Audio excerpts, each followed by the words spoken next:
Hi everybody, Daniel Thibodeau and I, we are here on behalf of the Historical Society in the museum. Maddie just brought us in so we'd have a tour of the museum, and I just love the view of this photo in our museum where we can see the falls and Madawaska Road that goes up to the mall, up to Hilltop. So I think this is a great view. Very nice. This is a genealogy section.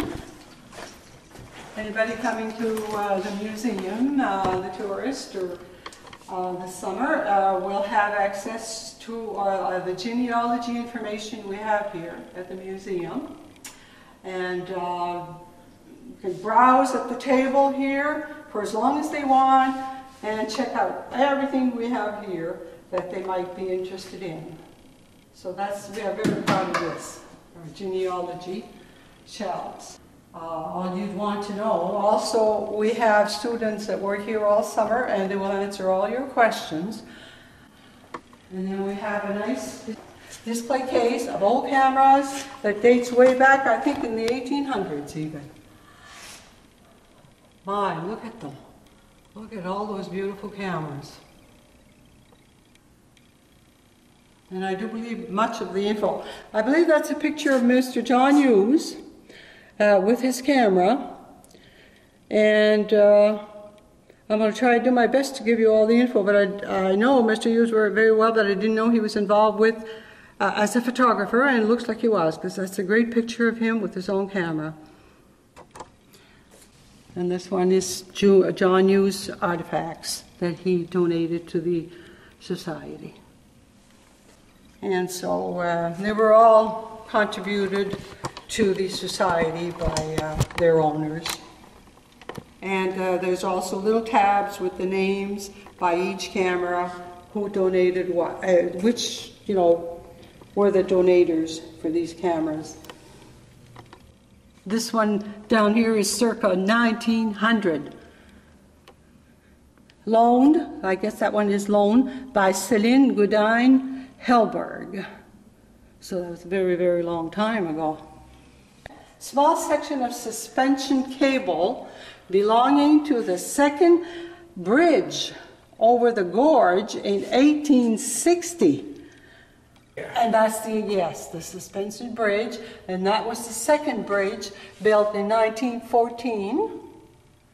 And then on to the Ron Turcotte Bridge, which was constructed in 1977.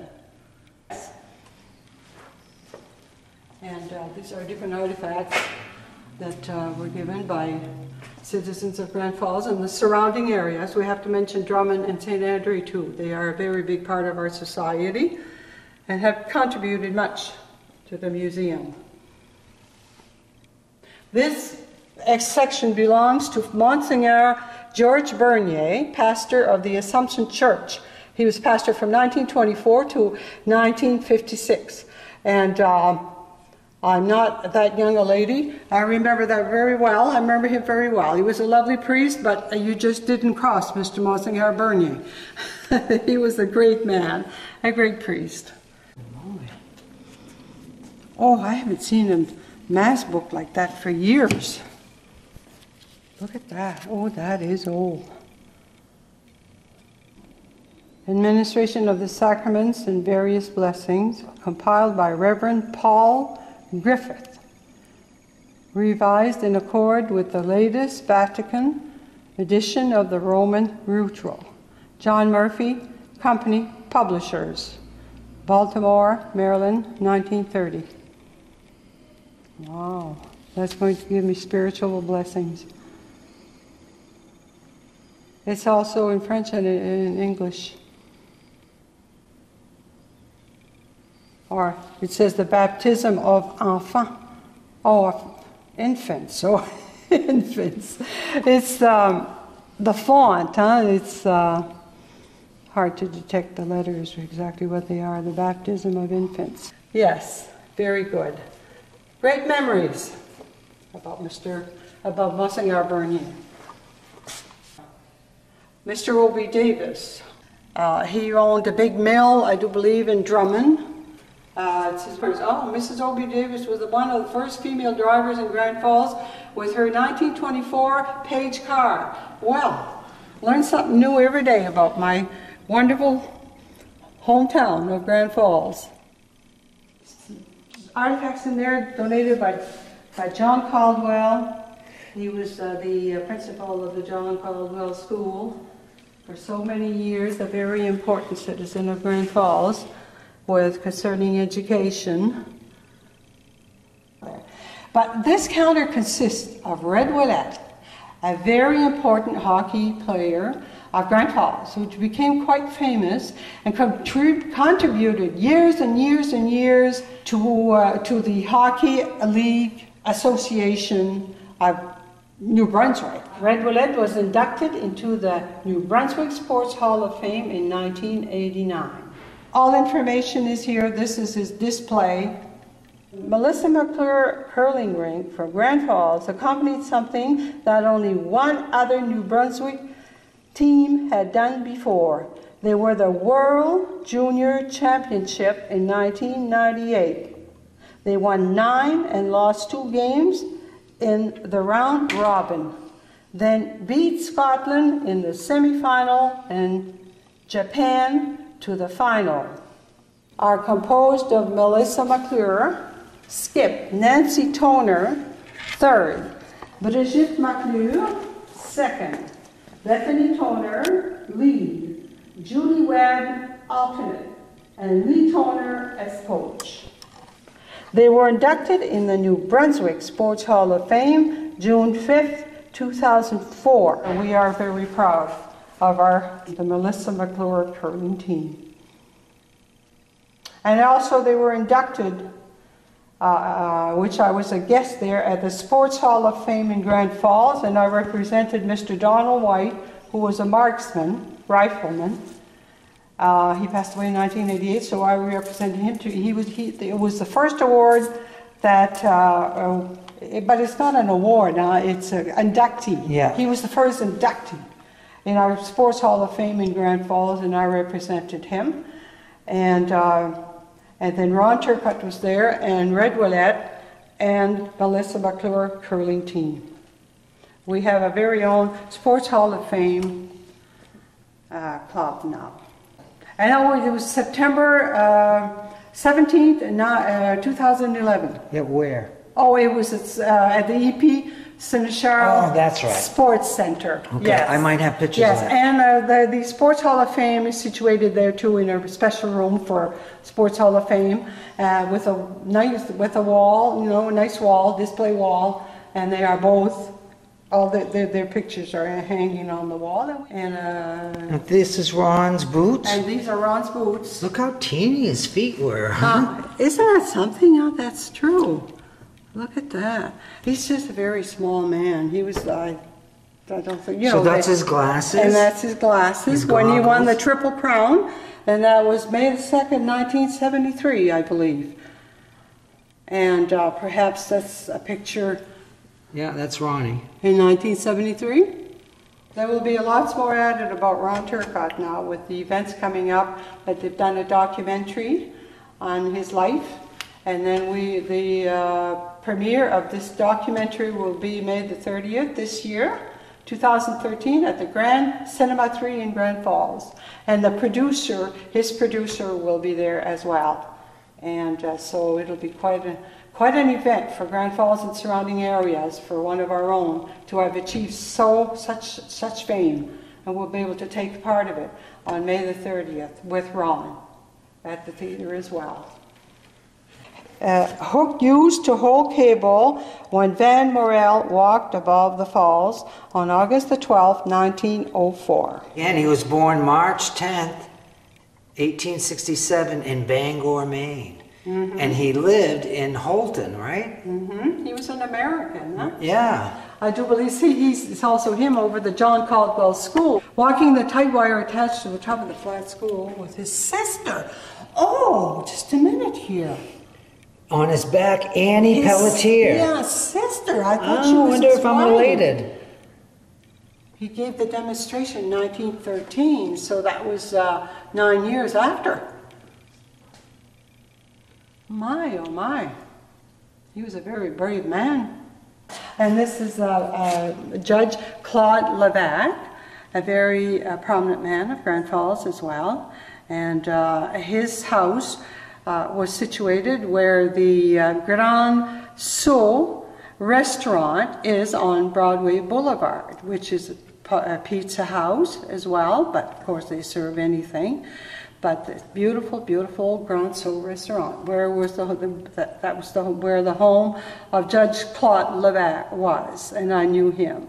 Donated by John Caldwell. See, John Caldwell was a very prominent and very community-minded man of his hometown, Grand Falls.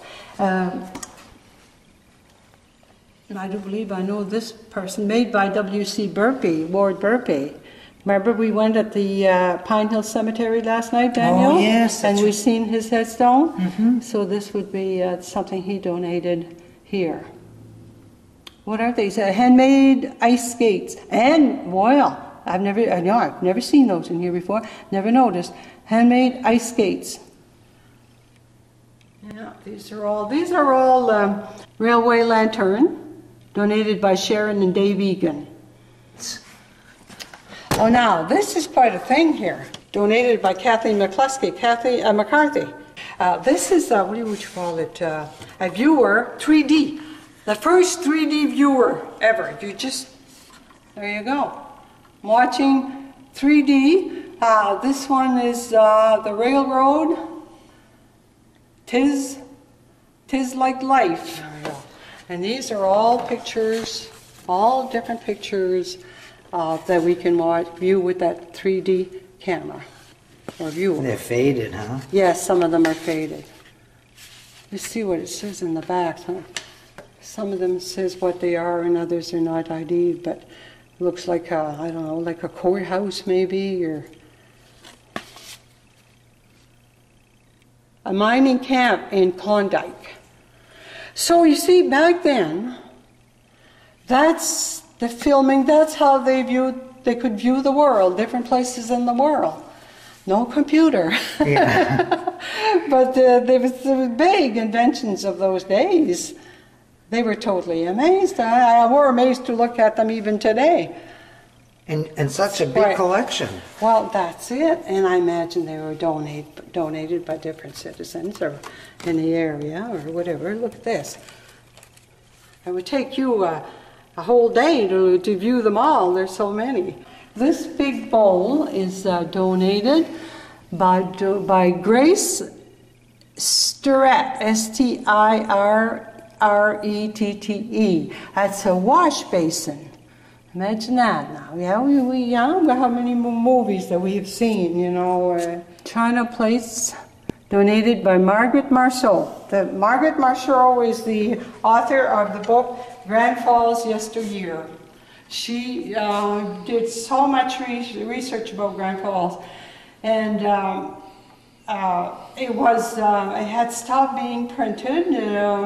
They stopped it for a while. But now it's going to be reopened again, and her books will be available within maybe 3 or 4 months. Her books will be available again. We're probably going to have them online. They'll be able to buy them online, or they can order from the Historical Society from us, and at the museum here, and they'll be both in English and French. Donated by Jean Michaud. And the Michauds were the first to settle in the Grand Falls area. That's true. She's probably a descendant of Isaac Michaud. They were the first families, apparently, inhabit Grand Falls, and I do believe it was somewhere around the falls, too, where they lived. Okay, this was donated by Glenn and Alvin Ryu of Grand Falls. And I really don't know just how old it is. I was going to say it could have been at the MR Hospital or Dr. Puddington's hospital. It's possibly that it could have been used for Dr. Pudding's hospital on Main Street. It would be Main and Everaldago Boulevard, but it's on Main Street, and then eventually it was Dr. Joe Sears Hospital, and this is right by the NB Trail where the tracks used to be, and of course the building is demolished now, but I wouldn't be surprised if that chair was used in that hospital, which would be Dr. Puddington's hospital, from the beginning. And donated by Gregory Ewan Albin. Clarinet belonged to the first Grand Falls Band. Look at that. And donated by Nanette Chasson. So look at this for a clarinet. Can you imagine trying to play with that, huh?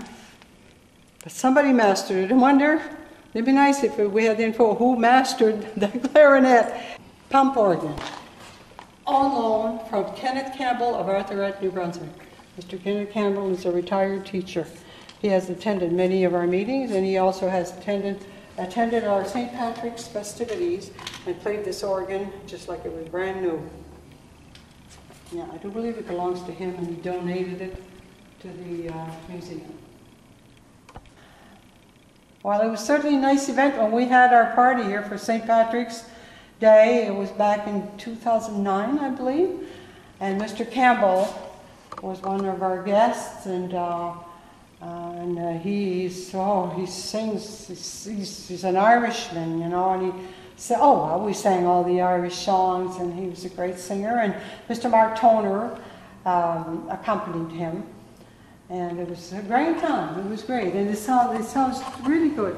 That organ, it's just like new. Can you imagine that, huh? Look at that. It's a wow, Victrola. That is awesome, huh? That's what it is, yeah. You got the crank. What's the record? The Thunderer by the Goldman Band. What, is there any year on there? That's a treasure.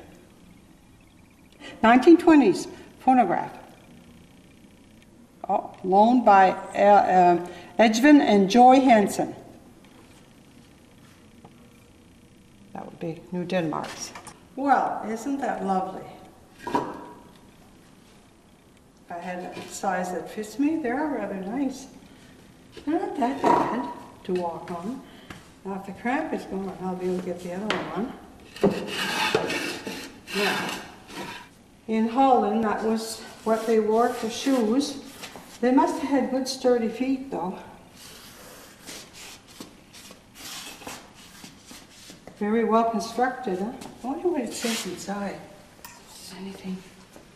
19th of June, 1932.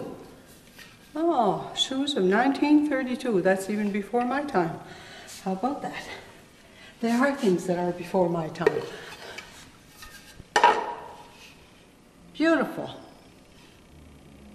It must have been a giant, though, who wore them. I was thinking, it had to be a big guy.